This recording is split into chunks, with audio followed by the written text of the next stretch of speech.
Shanghai, and hundreds more games, but also Shanghai. All this coming up on This Week in Retro. High-resolution color graphics. This land of high technology. The revolution in technology that made the information age possible. Those kids are not afraid of computers.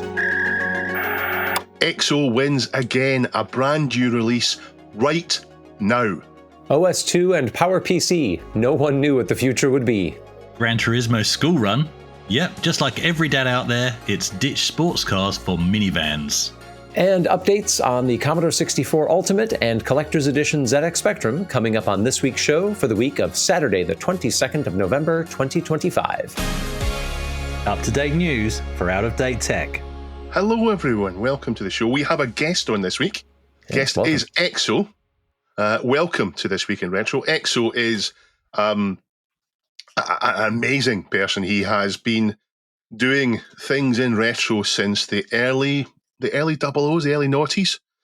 You've been bringing us packs of games, starting with adventures and then moving into probably the most famous of them, the eXoDOS project, which aims to bring every DOS game into a package and have them ready to play with all the manuals, all the box covers. Just an amazing project. Thank you for coming on the show. Thank you for having me. Jason, any updates on the retro adventures? People keep asking. Yes, thank you for those who are asking. Episode 33, which is an interview with the super prolific IF creator and reviewer MathBrush, is out now. We're back on getting back on serve. Part of what slowed us down is that retro adventurer Nick is now working at the National Museum of Computing. So we got an inside man there in Bletchley if anybody wants to swing by and say hello. Huh. Chris, how's Pog? It's been a while. I've been too busy to do anything this week, Dave, including I missed out on 3 games that I really wanted, 3 boxed Amiga games right here in Perth. Just been too busy. They were half an hour away. Couldn't do it. Yeah. Yeah. I've been ill this week, but I'm fantastic now. I'm actually fully recovered now and I'm ready to go. And this week's show is really special. And I'm going to tell you why when we start the stories. So, I mentioned we're joined today by Exo, and the timing is not an accident. I've wanted him on the show for a while, but we timed it carefully to coincide with a new release from him and his team. I imagine that most of you have heard of Exo stuff before, particularly EXoDOS, but let's assume that you haven't. And I appreciate that since he's with us, I'm going to be corrected every time I get something wrong, so don't be shy, Exo. Exo projects are an attempt to catalogue, preserve, present, and make available to immediately play every DOS game ever. It's fast approaching being retro by some standards. I think you started Exo back in 2008, is that right? 06. 2006, okay. And you focus initially on adventure games. And in fact, most of you will have heard about the packs on here because the more recent ones, as they've come out, we've been discussing them here. Exo Demo Scene, eXoWin9x, and eXoIF. But there's also ScumVM, Dream, Apple IIgs, and a learning pack. Probably way more stuff than anyone could hope to fully explore. And I can't help but notice that things have really sped up in the last kind of 5 years or so, because all of the current packs, apart from DOS and Win3x, have come out in the 20s. In fact, 4 of the packs, I think, have come out for the first time in 2024 and 2025. Is that right? That's right. So starting from Adventures, it went full-on DOS and then came back again for Interactive Fiction and ScumVM, which I guess is your spiritual home. Am I right in saying that that's the type of games you're into most personally? Yeah, the whole thing started with, I have a fairly large adventure game collection. I sat down one day, and the story goes, I was going to play some Discworld. And I couldn't get the game running quite right. It was a little picky. I played it back on a PlayStation originally, using a controller instead of a mouse. So I thought, I want to play it the proper way. And I had owned the game. I downloaded something called DOSBox I'd never touched before. And I found it to be, this is back in 05. It wasn't very intuitive. It wasn't very well documented. It assumed that you knew how to use DOS and you could figure out the emulator. And so there was all these levels to it. And what started as I'm going to set up all the games I own, so next time I sit down, I don't have to worry about it. I can just hit play, I still haven't sat down and played those games. It's been 20 years, and I just keep getting more working. I've mentioned on Twitter before that there's a period of gaming which is very difficult to emulate. It's a period that comes before the mass adoption of Steam and other online platforms. And I think it was the mass adoption of those that made it more attractive to developers to keep their games working so that they could keep selling them to us. DOS games, on the other hand, are pretty easy to emulate because they're not typically as demanding, and DOS emulation is easy and mature. Certainly now compared to 2006. We've got things like GOG, for example, that do the same thing as you do. They package individual games up and make them easy to play, although not quite the same standards as Exo does. But in the period between, in that middle period between DOS and Windows XP, is where it can be much harder. And work has been done in that in several places. We talked about it in previous episodes, but I never dreamt that there would be an Exo pack for it. And in fact, I told you with conviction, I would have told anyone with conviction if asked that it couldn't be done. And it's been done. We've got it here. We've all been given access to an advanced copy of eXoWin9x, and it works. I've seen it. It's amazing. We're living in the best time for retro ever. So far, it's only 1995 and 1996 games for Windows 95, but the rest is coming, and it's not too far away, and it's been released now. Right now. This episode comes out on the same day as it, the 22nd of November. How did you manage the impossible? It started with making a video about why it couldn't be done, honestly. It's a common question. The most common thing we've had requested from us is a 9X pack. And so I put a video together about why we didn't have one. And that basically boiled down to two things: a parent-child image and a VHD. And both of those really boil down to one thing: on-disk space. If every copy of if every game in the project has its own copy of 9X, we're talking like 200 megabytes per operating system. Over 10,000 games, you're talking about terabytes of duplicated OS data. And it's going to be a real hard sell to put up a Windows 9X project that's 20 terabytes or 30 terabytes.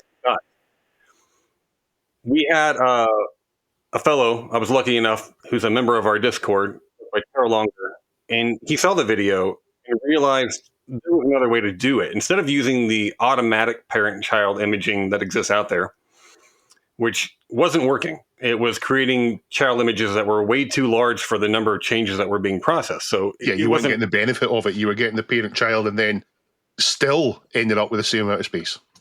Yeah, we had the complication of a parent-child relationship, but none of the benefits of it, honestly. And so he came up with a method that manually mimics it by, we're loading a C drive parent, and it gets refreshed every time you play a game. That your 98 image is a fresh image every time you hit play. And that prevents anything from sticking from a previous play or anything you've done and messing up a later session.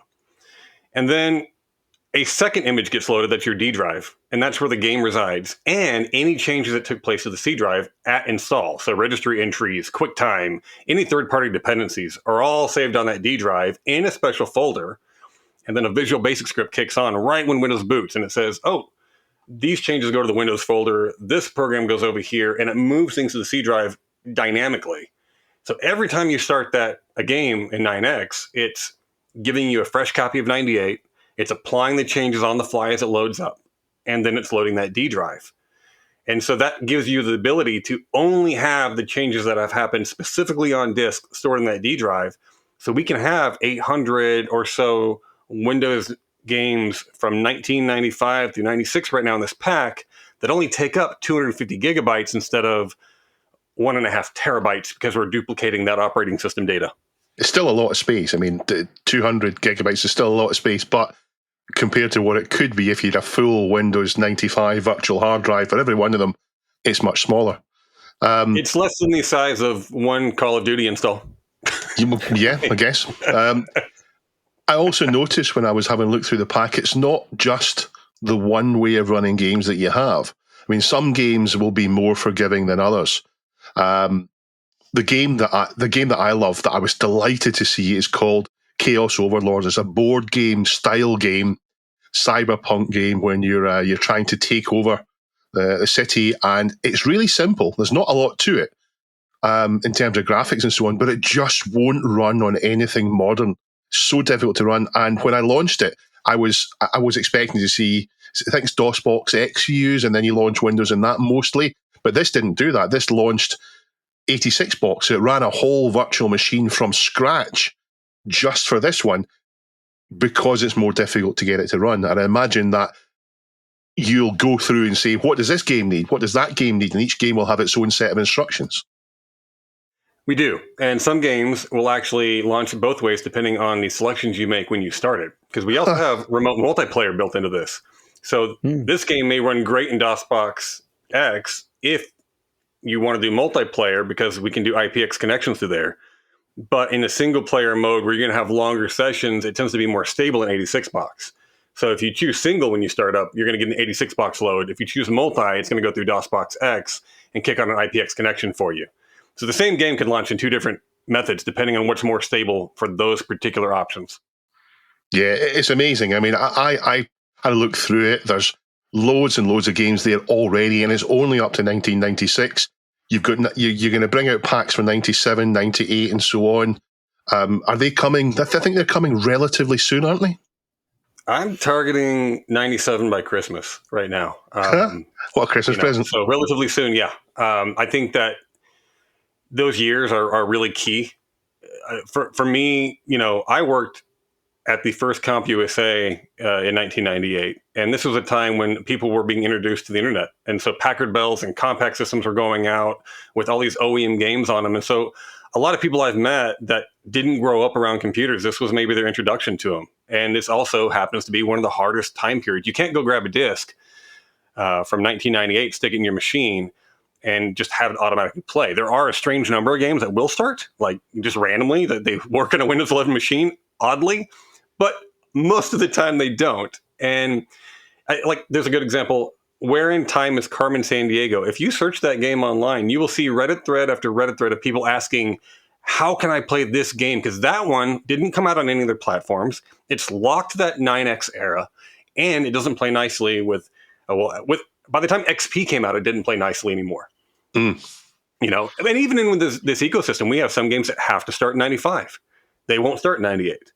And then you got games from 98 that won't start in XP. And so even back then, it was so many variables were taking place that to expect these games to be preserved without making them playable is difficult, and that's our motto at EXO, is preservation through playability. And so my hope is that by making these games playable, not only will it help the preservation of them, but maybe we'll see them on a commercial side start popping up on some of these websites because it can be done. Amazing. I mean, it's absolutely amazing. Guys, what did you think, and what are your highlights from the 95, 96 games, Jason? Yeah, well, MechWarrior 2 jumped out immediately, obviously. And it got me thinking also from that standpoint of preservation through playability, of looking forward to more of those games that are extraordinarily difficult to come by in any form, like the Heavy Gear games, which I presume, I can't remember the release date on one, but it's got to be pretty close.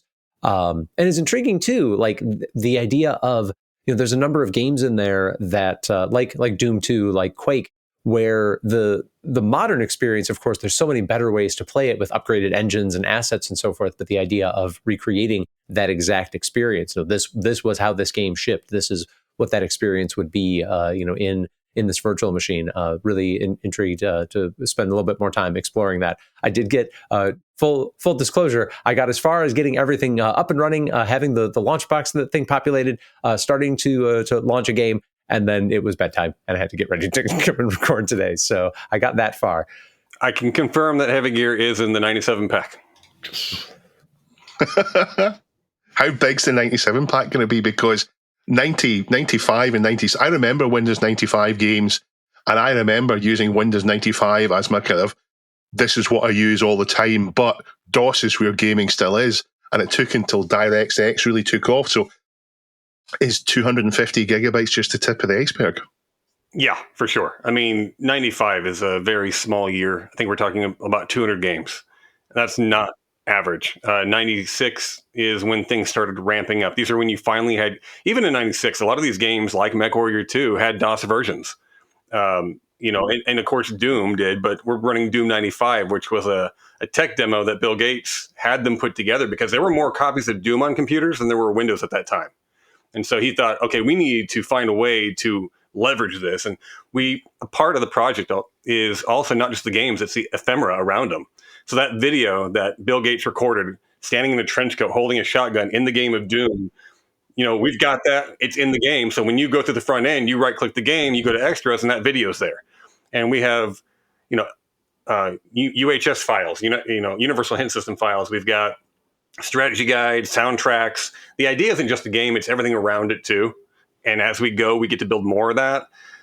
But to key in what you just mentioned, by 98 and 99 specifically, now DOS DOS had commercial releases as late as 99. It wasn't common. There are PlayStation 1 games that you could, like Destruction Derby and Twisted Metal that you could get on, or Twisted Metal's in Windows, but Destruction Derby 2 was in DOS, which is really crazy to see a game that late running in that system. Finally, in 99, though, is when they finally started getting away from it and really started taking advantage of the DirectX sublayers and really making use of Windows running the game and not dropping to DOS mode. And we find that all the time. We find games that say Windows 95 ready, and when you start them, it just drops to DOS mode and runs the game over there. It doesn't do anything. Chris, what did you think? I really enjoyed looking through the list, actually, and a couple of standouts. They're bizarre ones, you know me. But Hover, which was, of course, included with Windows 95 on the CD-ROM. And given before that, all you got with Windows was like Minesweeper and Solitaire and Hearts. This was actually a really cool inclusion. So I actually like seeing that pop up on the list. Another one I spotted was A10 Cuba, which I think is a totally under-discussed game. The hero aircraft is the A10 Warthog, or Flying Gun, as lots of people call it. And it really does a good job of combining accessibility and fun with sort of a nice polished sim, but it's still flat shaded. So, by 95, you could do a lot better texture mapping. But the way it flies actually reminds me of FA-18 Interceptor from the Amiga days, right? And what made FA-18 fun was you felt like you were playing something, as highbrow as a simulator, but actually it was simple enough for anybody to get into. And A10 Cuba definitely falls under that, but it's got a much more in-depth campaign. And you could do crossplay. So you could do link up over Ethernet, and you could even do link up across between PC and Mac, which is how I first experienced it. And it was fantastic fun. So, enjoyed seeing those two on the list, Jason. But by more complete campaign, do you mean that the final mission is actually completable, unlike FA-18 Interceptor? Do you know what? It is. FA-18's last mission is completable. And I recently saw on YouTube how you do it. And it's one of those things you just facepalm when you realize how easy it is, because we all tried to destroy that carrier sub, right? And that's not actually what you do. You literally just take out the waves of MiGs that come at you, return to base, and then that actually completes the final mission. So, there you go. Personal highlights from that era, and funnily enough, I think I'm actually sliding into 1997 now. But are games like Carmageddon, Screamer 2, and Duke Nukem 3D. But the weird thing about those is, even though they're slightly later than this, they were still more DOS native, I believe, which shows you what a tricky crossover period this was in terms of getting games functional on your PC. Yeah, and I guess that's maybe a good thing for Exo when you're doing this, because it eases you into it. Because if you to start doing the DirectX games from the get-go, you might really struggle with those, because imagine they will be even more prickly than some of the other games. My highlight is Heroes of Might and Magic 2. I played that loads. It's a fantastic game. And my hidden gem I mentioned is Chaos Overlords, which is the board game, and it's so addictive. I played it last night for several hours when I shouldn't have done. Went to bed late as a result. But it works exactly as it should do. And that's the way I saw it all those years ago. And since then, I've been able to see it with broken graphics and broken sound and still playable. Now it's back to the way it should be. Amazing. Our friend Clint at LGR has also had access to this, and he has a video launching on it around now today. So if you want to see more about how this works, rather than what it can do, you want to see more how it works, have a look at Clint's video. And hopefully we'll have a link in the show notes to that video if Clint lets us know about it in ahead of time. If you want to go and get it, it's available right now, today, assuming you're watching this show on the day of broadcast. It's available today at retro-exo.com. So retro-exo.com, and you can get all of the packs there. Absolutely amazing. Thank you so much for what you've done for the community at EXO. It's absolutely phenomenal. Thank you. I appreciate you guys taking time to talk about it. We are sponsored this week by Pixel Addict Magazine. Pixel Addict Magazine is a magazine that comes out every day if one of those days happens to be the 6-week anniversary of the last one. Pixel Addict Magazine is a magazine that covers games, but also lots of different things from tech history. The current issue is a Jordan Mechner special with that beautiful blue, white, and black artwork from Jordan Mechner himself, who is a twerp. What Jordan Mechner? This Week in Retro subreddit poster Jordan Mechner. Yes. A fan of the show, obviously, as all people of taste are. If you want to go and get Pixel Addict Magazine, EXO, where would you go?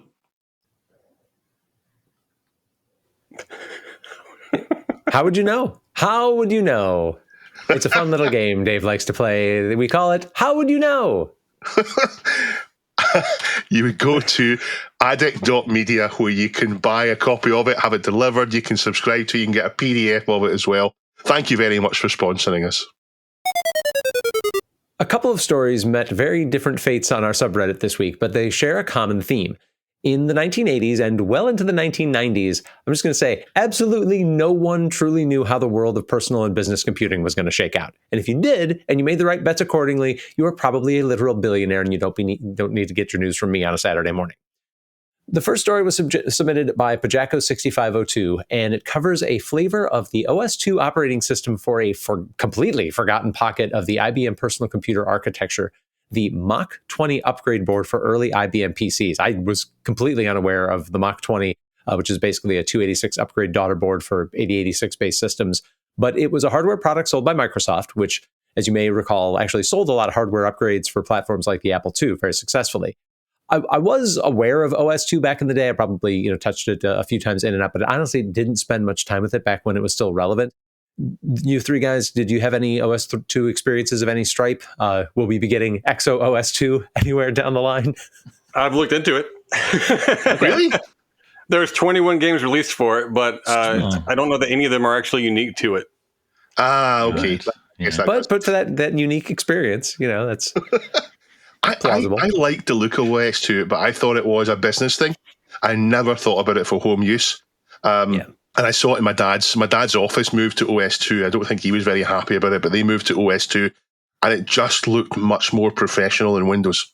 Windows 3, yeah. It was a little bit more polished. Chris, any OS2 experiences? Near misses? None at all. So the article that Pajako linked us to was just published on Tom's Hardware, but is actually calling back to a Raymond Chen blog post on Microsoft's dev blog back from December 2022. And it lays out the history of the Mach 10 board and then the Mach 20 and the cutting-edge operating systems that users had access to, including running things like Windows 2.0 in standard mode, using up to 3.5 megabytes of onboard RAM, or this special edition of OS2, which, as Chen writes, was definitely tuned for the Mach 20 board and was still very terrible. How terrible? So terrible that allegedly only 11 copies were sold and all but 3 were returned for refund. So OS2's full history is too complicated to do full justice here, but the thumbnail version is it's an operating system that IBM and Microsoft started collaboratively developing in 1985, even while Microsoft was working on multiple other operating systems, including but not limited to Windows. So Windows and OS2 were imagined to be complementary. At various times, Microsoft had said flat out, OS2 would definitely be the shared future, until it wasn't, because Microsoft decided to invest more in Windows and filled the channel with Windows 3.0 and 3.1 installs on new machines at a time when OS2 was almost exclusively an add-on product. And then Microsoft further diversified into the NT kernel. Remember, Windows NT, which is now Windows 11, is a different operating system than Windows 95, which we were just talking about earlier. NT itself was originally envisioned to be part of the OS2 product line, until it wasn't. So IBM gamely tries to make inroads with OS2, even as Microsoft continues to win in the market with Windows 3. They try to make inroads, Microsoft making inroads with Windows NT in small business computing, NT 3.5 and then 4. OS2 was primarily positioned as an operating system for Intel architecture CPUs. There was another supported CPU, which I'll get to in a minute. So by 1994, IBM is now doing splashy, big budget rollouts of things called OS2 Warp, and it offers some enhanced capabilities over Windows while also permitting a wide range of Windows applications to run inside OS2. But on net, the operating system just kind of treading water. Then, of course, Windows 95 comes along and completely resets the market for GUI computing, and OS2 never really recovers. It does still technically exist. It's no longer run by IBM. At the time, it was a thing that you kind of used if you needed to keep somebody at IBM happy, kind of like what Windows Explorer became a few years later, that was the browser you used if you were like a Microsoft partner and you needed to keep Microsoft happy, but otherwise you didn't use it. That's sort of the pocket that OS2 ended up in. So it actually turns out that the story of this extremely obscure and commercially disastrous Mach 20 OS2 has been told several times over the years, but I was surprised how difficult it was in all of the coverage to figure out just when this product shipped. Did a bunch of digging, found this OS2 museum site, and I found a comment from May of 2014 from a poster called Andreas Kohl, which reads, "To my surprise, there was at least one retail Microsoft OS2 from Microsoft Corp called MS-OS2 for Mach 20 in 1988. The Mach 20 board offers 8286 CPU, cache, memory expansion, floppy and hard disk controller, in-port mouse." So 1988 would have been very early in OS2's run. There'd be very little dedicated software either for OS2 or for Windows for that matter. So not terribly shocking that this product didn't sell well. Obviously, Microsoft's internal projections would have called for more than 11 gross sales. So by any measure, that would be a disappointment. So that's the story of OS2. So that story was very popular on our subreddit, reddit.com/r/thisweekinretro. Another story about out-of-date tech, which was supposed to conquer the world but didn't and fell short, not as short as OS2 for Mach 20, but short, was submitted by Squelch411. It's a video by Asianometry about the PowerPC CPU line, which has the provocative title, "Why the Original Apple Silicon Failed." Apple Silicon, of course, referring to Apple's branding around its implementation of the 64-bit ARM CPU architecture. Now, I was really intrigued by how few upvotes this story had on net while still having a lot of discussion. That kind of caught my eye. Basically, a lot of people in the comments considered the title too clickbaity to take seriously. Others were dismissing the notion that Apple had ownership of PowerPC the way that it does of Apple Silicon. So I'm going to address the latter point first. Oh, yes. Although everybody knew that IBM and Motorola was making the physical chips, Apple was absolutely presented in the considerable and substantial marketing hype around the PowerPC as an equal partner. They were the tip of the spear in the marketplace that was going to make the PowerPC processor dominant overall. This was a thing. It was called the AIM Alliance, Apple, IBM, and Motorola. And as it was known, it was going to remake personal computing and nothing was going to stand in its way. Not just personal computing, just computing everywhere. The Asianometry video actually does a really good job of capturing this early 1990s hype. This was a time when PowerPC-centric marketing said the end of Intel, the end of Microsoft were both near. So I was really fortunate. At this time, I was in high school, and I had a number of teachers who were very serious computer enthusiasts, not just the ones that were teaching, quote, computer classes. Dave Alexander, who was my first economics teacher, and Paul Anderson, who was the English teacher who probably did more for me than any one person to prepare me for writing in the internet era and maybe just sort of surviving in the internet era. These guys were both very, very plugged into tech news, and we would discuss the direction that computers were going at, or we thought they were going at some length. And I distinctly remember Mr. Anderson fully buying into the PowerPC vision that was being pushed. He saw the day when DOS, Windows, Amiga OS, Mac system, all of these things would be set aside in favor of Teligent Pink, which was one of many operating systems spun up in the late 1980s and early 1990s, which absolutely failed to ship anywhere at all. But yes, if you bought into that PowerPC hype, everything was going to be PowerPC, everything was going to be running Pink. That was the future. So Mr. Anderson's mistaken belief that, quote, it's all going to be Pink aside, he was pretty cool to talk to. Did you guys have any other influential teachers or other grown-ups who kind of shaped the way that you thought about technology when you were younger? Closest I can think was my first computer science class with the teacher. telling us the garbage in, garbage out as we were learning BASIC. That's about the only thing, but it's certainly something that I've never forgotten because it remains true to this day.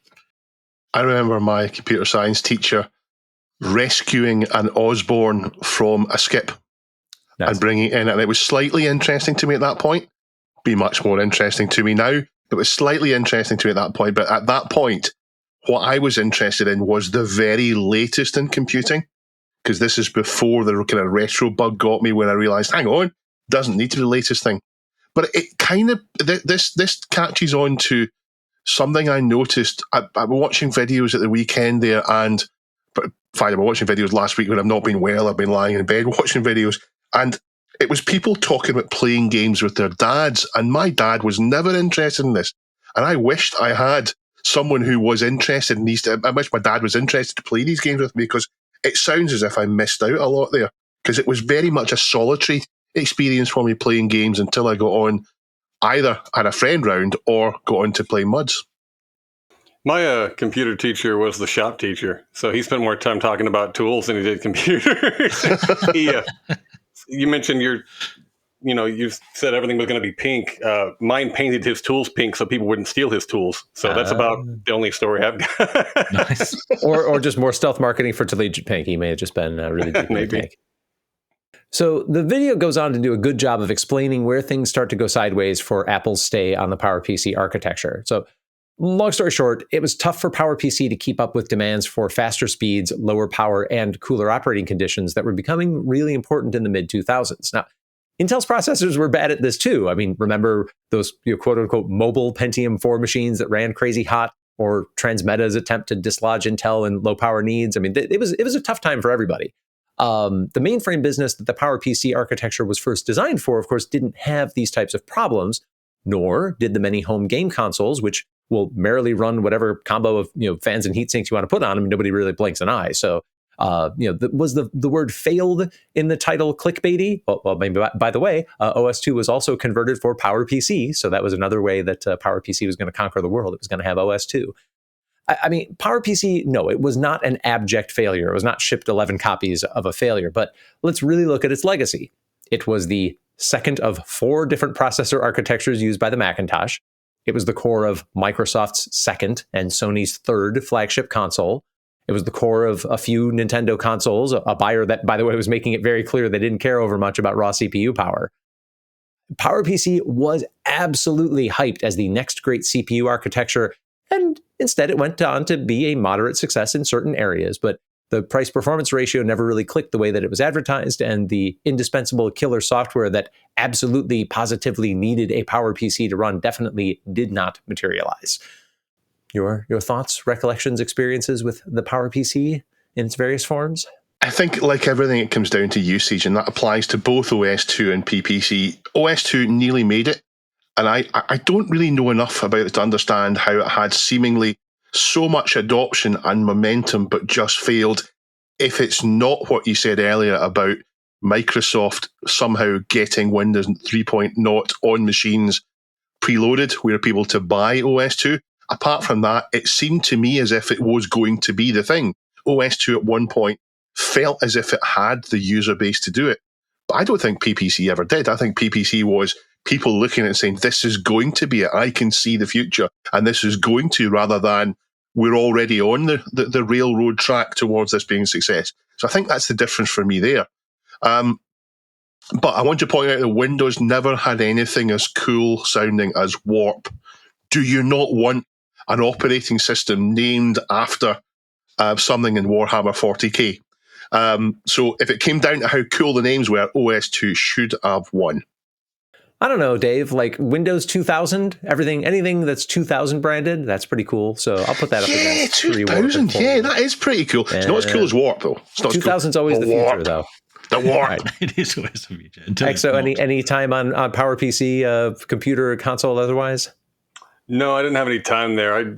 I will say that my experience with any kind of marketing is that when people get ahead of themselves and start predicting their futures, it tends to be not go very well most of the time. Usually it's what people don't expect is what steps up. Nobody was banging on the drums about how amazing Windows 3 was going to be, because it really wasn't, but it was the beginning of something that became something else. My only exposure to PowerPC was with Macs, and so in the mid to late 90s, I had to support them. The company was predominantly Windows, but we had a design studio, and they had a handful of Macs and Mac clones from the era. But for me, at that point in time, it was, to be honest, I didn't know there was anything different inside the machine because we didn't have to pull them apart, to keep them running.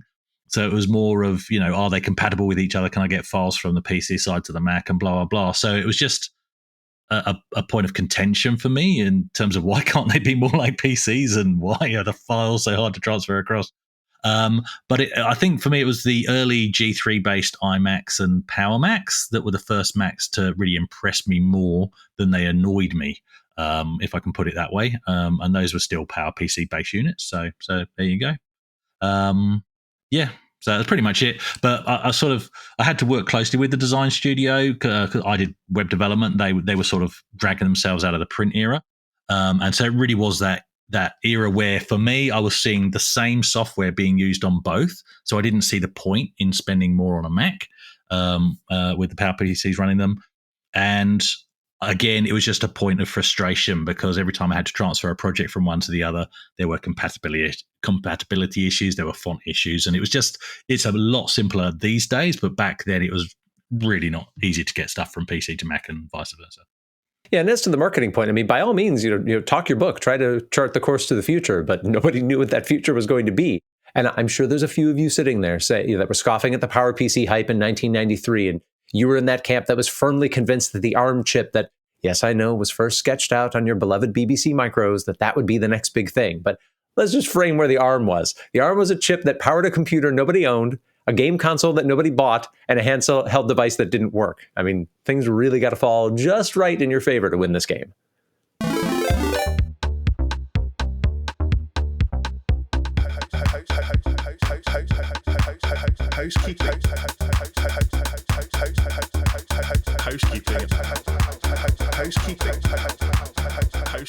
Housekeeping time. I'd like to welcome on 3 new patrons. I'd like to welcome on Kip V. I'd like to welcome Ken, and welcome back Simon. Thank you very much for signing up to become patrons. If someone wants to become a patron, where would they go, Chris? There we go to patreon.com/r/. No, they wouldn't. They don't go to the Reddit, and they don't go to a mashup between Patreon and the Reddit. They go to patreon.com/thisweekinretro. Thank you. There's been news of what looks to be problems with Commodore delays. There's been quality problems with the keycaps for the Bling board project that's part of the Commodore 64 Ultimates sold by the new Commodore from Perifractic. Jim Drew's Indiegogo campaign goes into a great deal of detail on it, but it wasn't exactly clear if there's going to be a delay to the Commodore machines or not. I would guess there is. We did say at the time that they were extremely ambitious with their delivery ambitions, so I'm not surprised, nor am I too disappointed. I mean, it looks like they've tried their best, and I'm sure it will come out eventually. This is Dave from the future past. After we finished recording, late on Wednesday evening, an email came out from Commodore giving an update. They're doing great. Ignore what I said. They have 10,000 Commodore 64 Ultimates, 5,000 Basic, 2,000 Starlight, and 3,000 Founders that they're going to hopefully get ready for Christmas, for everyone to receive for the Christmas. If you're one of those, you will have received an email from them. They also talk about an error on the keycaps, which has now been resolved, apparently. So there's a new upgrade for Founders keyboards, and they are doing it at no extra cost, it seems. So can't help but be impressed. They're even going to upgrade the shipping so that it gets to people by Christmas, by the looks of things. So I guess well done to Commodore. They've managed to sort it out. There was also an update last evening, which made me laugh, from Spectrum Next. Obviously, they're not trying to tie them into each other, but within 12 minutes of the Commodore update, I got an update from Spectrum Next, and all it says is just it's about people who are paying in installments and a little instruction for them. So nothing serious there, but it did make me laugh that within 12 minutes of each other, both projects had an update. I return you to the past. Happy Coding ZX has clarified and given us a definitive answer on our Green Beret scrolling questions. Yeah, so we talked about Green Beret on the Amstrad, where you get to the end of a screen, then it scrolls a bit, and then you move on. Chris talked about how that was in the Spectrum, but it turns out that wasn't a correctly fired memory. And we said, what do you call these scrollings? Well, scrolling in a new flip screen when you reach the far end is flip screen scrolling. Scrolling that triggers when you reach a certain horizontal position is triggered scrolling. So that's the description we wanted, trigger scrolling. That happens, and trigger scrolling is what we were describing. And the final one, usually see in shooters, scrolling that happens without user input is auto-scrolling. So I knew there had to be an answer, and now we have it. And I think it's a nice bit of closure there. In the YouTube comments for episode 244, Revolvent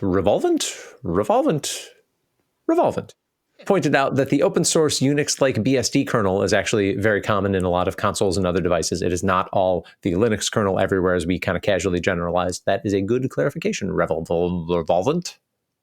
Very cool. There's also, now that I've finally got my hands on the Spectrum, now there's another one to steal my money away. There's rumors of a white Spectrum. So Retro Games Limited, this is obviously a homage to the 1 millionth Spectrum that Close In Care put out in white, rather than the traditional black for the 48K rubber keyed Wonder. And so, yeah, that's what they're putting out. They're putting out a white Spectrum, and it comes with, and I'll put a link in the show notes to the website, but it actually comes with the a thumb drive that looks like the micro drive, a little white printer as well, which looks cool, just like the original Sinclair printer. Does it work? I don't know. It looks like it works. It's got a roll of toilet paper hanging off the back, so maybe it does. And this is the bit that piques my interest, a white QuickShot 2 with extra buttons on the base to get you through the menus.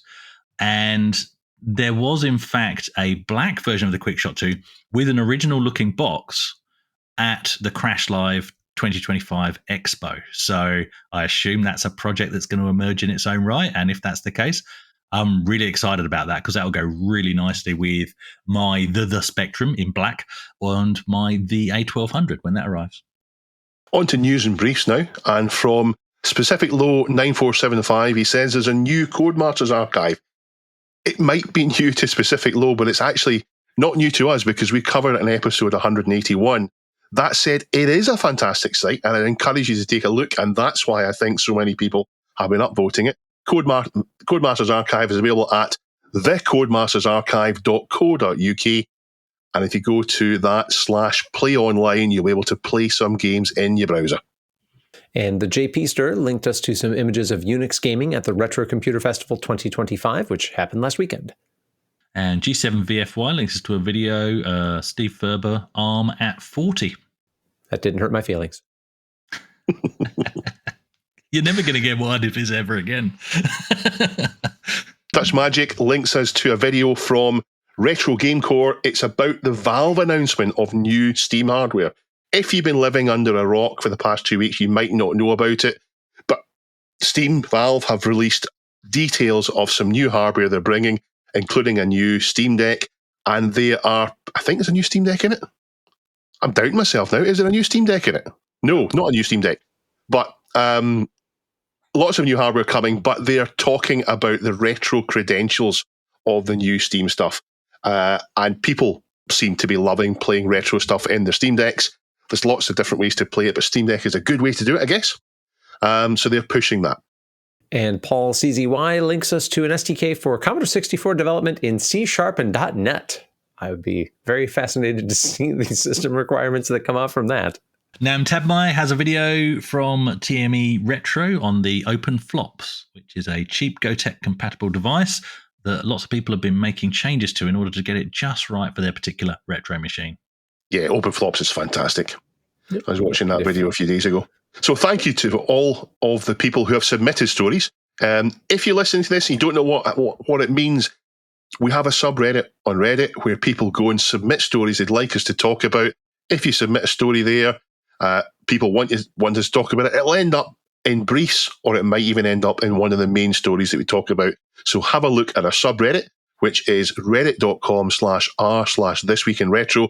Have a browse through. There's lots of stuff that we don't talk about. We don't have time to talk about every week. So have a browse through and see what takes your interest.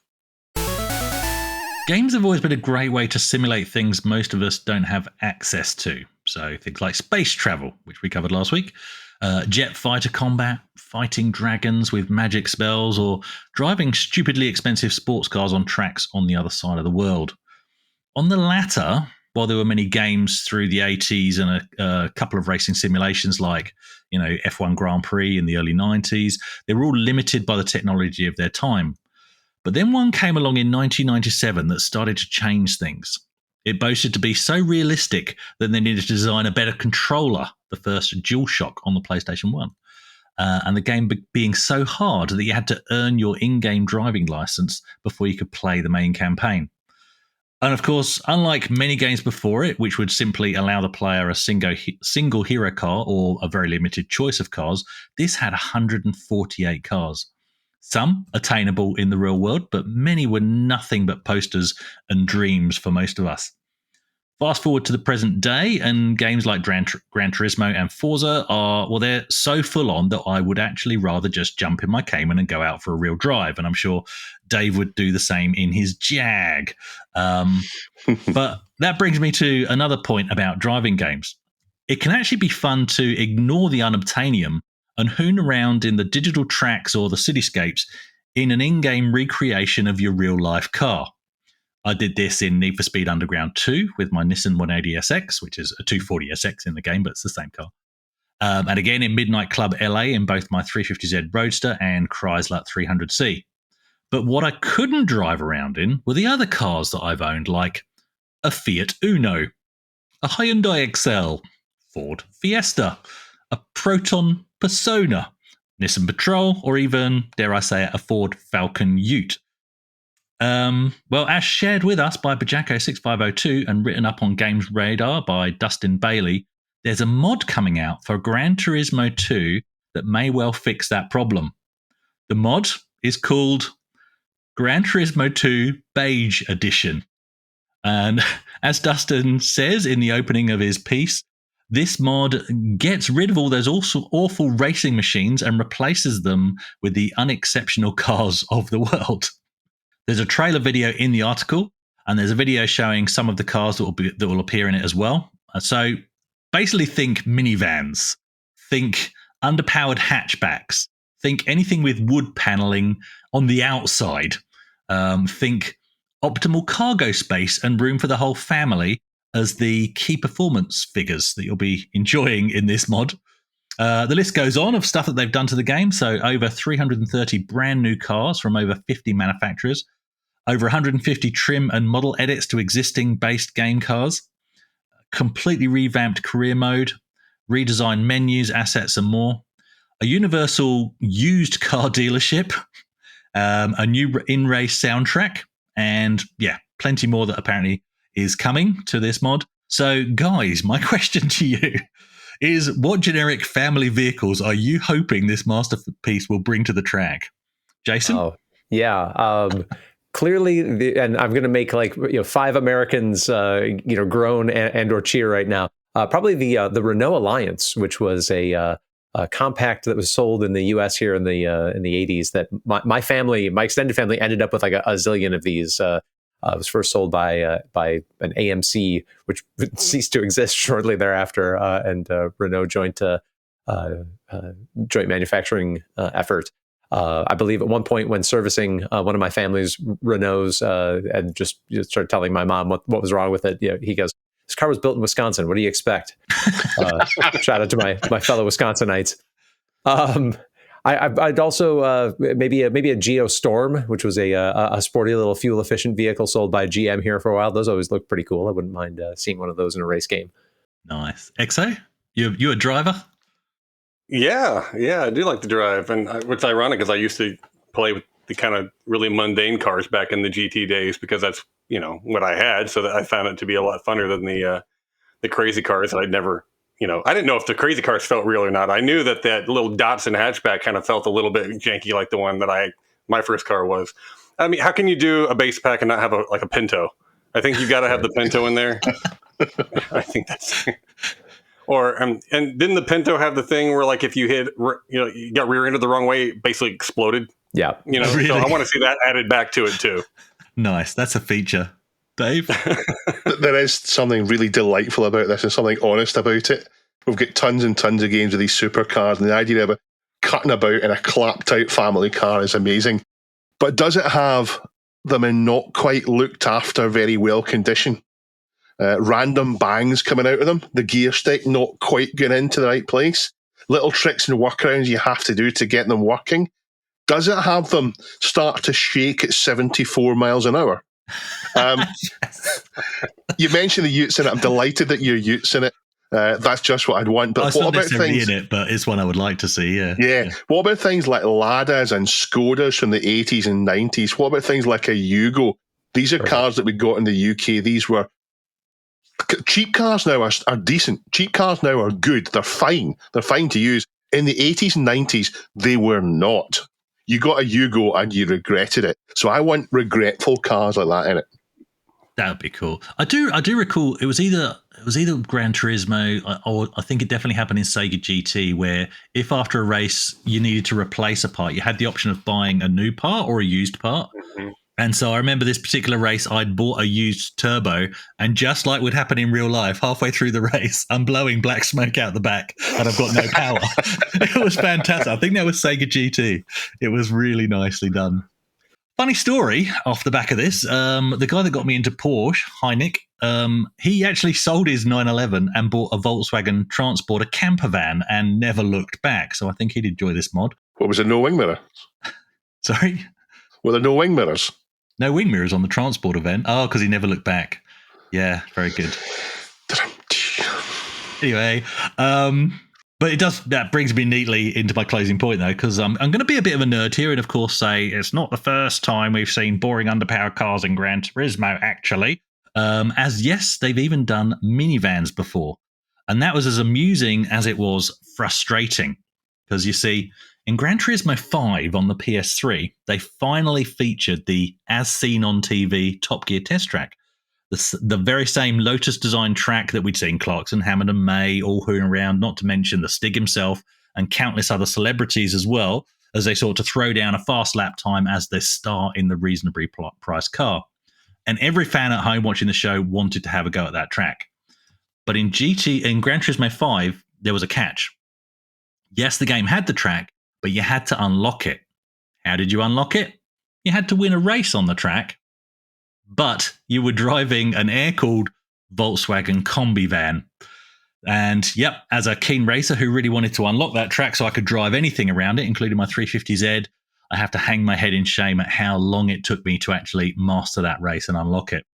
So, no, I won't be downloading a mod to take me back to minivan hell. I'm still having therapy from the last time. And no, Nick, I'm not selling my Porsche for a bloody camper van. On to the question of the week now. And last week we asked you, what's your favourite pre-Elite Space game and why? And I'm going to go in with the top answer. The top answer this week is from Imaginary Swing 8606, and he says, I would have to go with Star Master on the Atari VCS. I don't know that one. Although not as complicated as Star Raiders or Elite, for a little kid, it kept me fascinating. The visuals, the sound, gameplay is just a complete bundle. Yeah, that was Activision's answer to Star Raiders. So different mechanics, but similar vibe, different kind of fun. Cool. Chris? Crafty Logs. Yep, Crafty Logs 6915. Hello, Crafty Log. Haven't seen you for a while. Hello.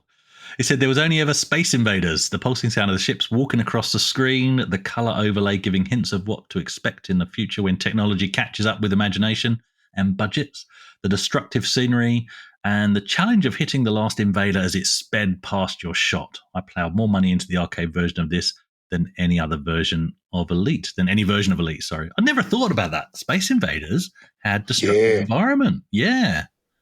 First example, maybe? Yeah, let's call it an open world roguelike while we're at it. Oh, definitely. Well, it was GTA before GTA came out. It's basically Shenmue 0.1. F030 put a real unknown in there. Sundog, hands down. The ship upgrade mechanics, the series of mini games with shooting muggers, slot machine gambling, trading with random NPCs in the bar booths were fantastic. Set in a fun story which multiple solar systems, planets, and cities to explore. Sundog might be my top, I really need to play this game someday game. I was surprised Davey didn't lunge for a box. I put it back in the shelf last week. I had it out last week. It's on the Apple 2GS, I think, as well as the Atari ST. It's on the 2 and the ST. It's just a weird combo, yeah. Well, there happens to be an Exo Apple 2GS project. Ooh. Oh, yeah. Thank you for the tip. Jeff Mendoza gave us a Lunar Lander, and it goes on to say, because I don't know any other space games from back then. That's a interesting pocket to have lived in for the past 45 years, but okay. It's your lived experience, Jeff Mendoza. I was just amazed by how many there were, because I would have said, it all really started with Elite. It certainly didn't start with Elite. It was already there. Not. Tau Ceti. I've got that. I bought that because I heard it's good and I haven't got around to playing it on my Atari CP. My Atari CPC? What's an Atari CPC? We've been going on too long. It's time to end this show. Dream machine. Yeah, Atari CPC. Oh, Starship Command 6520. Bajako 6502 mentioned Starship. That's a damn good game. Next week, we'll be answering the question, whatever the platform, which game from 1995 or 1996 would you like to return to? And you can submit your answer to that on the subreddit at reddit.com/r/thisweekinretro. It's a great place to try to convince us to cover a story from 60 weeks ago. Thank you very much for joining us, Exo. It's been a delight to have you on. And once again, what's the website where people go to if they want to have any of your projects, particularly the new one released today? retro-exo.com. We've got links to all of our socials and all its files. Everything's free to download.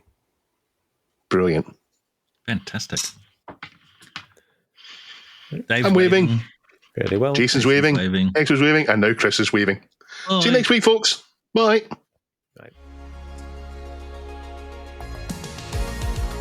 This Week in Retro was written and presented by Chris from 005 AGIMA, Jason from the Retro Adventurers, and Dave. It was edited by me, Duncan Styles. The podcast version of the show is available for your favourite podcast app, including Apple Podcasts and Spotify. And the video version is available on the This Week in Retro YouTube channel.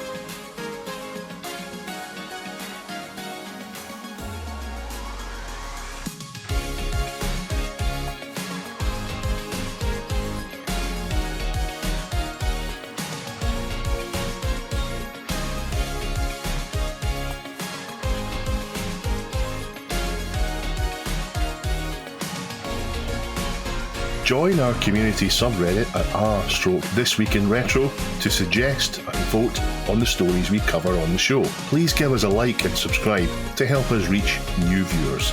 If you enjoy our show and would like to support it, then please check out the link to our Patreon page in the show notes or description. Thank you for listening, and we'll see you next time for more up-to-date news for out-of-date tech.